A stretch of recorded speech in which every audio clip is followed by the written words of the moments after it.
இனிய காலை வணக்கம். இன்றொரு செய்தி.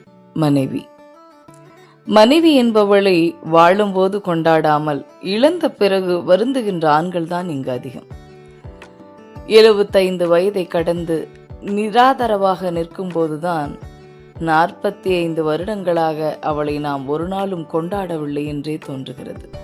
அவள் சமையலை ஒரு முறையாவது நான் மனதார பாராட்டியிருக்கலாம். ஒரு நாளாவது நான் சமைத்து அவளுக்கு ஊட்டி இருக்கலாம்.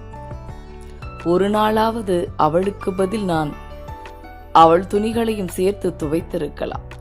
ஒரு நாளாவது டிவியையும் மொபைலையும் வைத்துவிட்டு அவளை கொஞ்சிருக்கலாம்.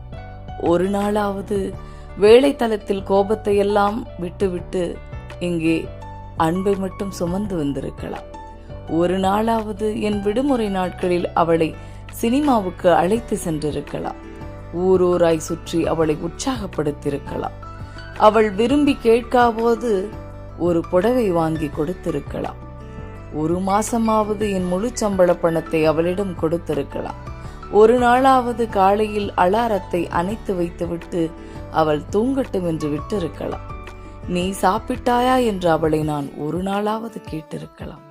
நீயும் வா, என்னுடன் வந்து சாப்பிடு என்று ஒரு நாளாவது சொல்லி இருக்கலாம். அவள் உடல்நலத்தை பற்றி ஒரு முறையாவது நலம் விசாரித்திருக்கலாம். அவள் தன்னை கவனிக்காமல் குழந்தைகளை மட்டுமே கவனிப்பதை கண்டும் காணாமல் நான் இல்லாமல் கொஞ்சம் அவள் உடல் நலத்தின் மீது அக்கறை காட்டியிருக்கலாம்.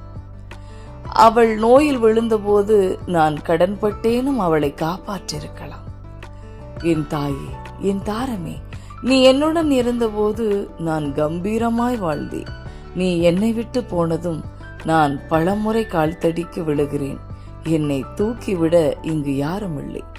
ஒரு தேநீர் கேட்டால் எல்லோர் முகத்திலும் சினம்தான் தெரிகிறது. நீ எனக்கு பயத்தோடும் அன்போடும் கொடுப்பாய். உன்னை அலட்சியப்படுத்தினேன் என்று இன்று வருந்துகிறார். என் மனைவியே, உன்னை நான் தினம் தினம் கொண்டாடி இருக்க வேண்டும். நான் தவறுகள் இழைத்ததற்கு என்னை நீ மன்னித்து விடு. ஒரு முழ பூவாவது ஒரு நாளைக்கு உனக்கு நான் வாங்கி தந்திருக்க வேண்டும். மூச்சு இல்லாத உன் புகைப்படத்திற்கு தினம் தினம் மாலையிட்டு உன்னிடம் மன்னிப்பு கேட்கிறேன். என்னை மன்னித்து விடு. மீண்டும் ஒரு பிறப்பு இருக்க வேண்டும் என்றால் நீயே எனக்கு மனைவியாக வந்துவிடு. நான் உன்னை கொண்டாடி தீர்க்க வேண்டும்.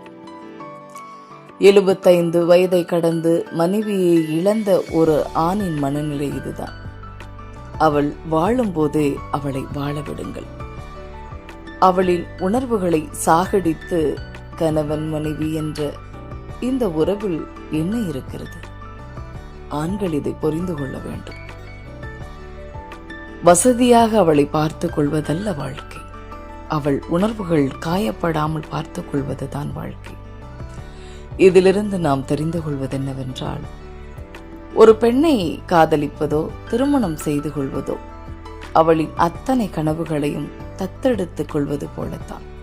அவளின் அத்தனை மௌனங்களையும் நீ மொழிபெயர்க்க கற்றுக்கொள்ள வேண்டும்.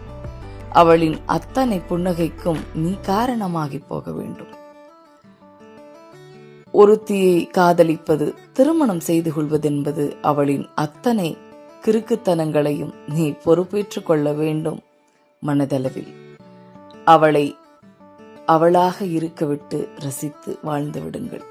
உங்கள் வாழ்க்கையும் அதனால் சொர்க்கமாகும் என்று சொல்லி இந்த நாள் உங்களுக்கு மிகச் சிறப்பான நாளாக அமைய என் வாழ்த்துக்கள்.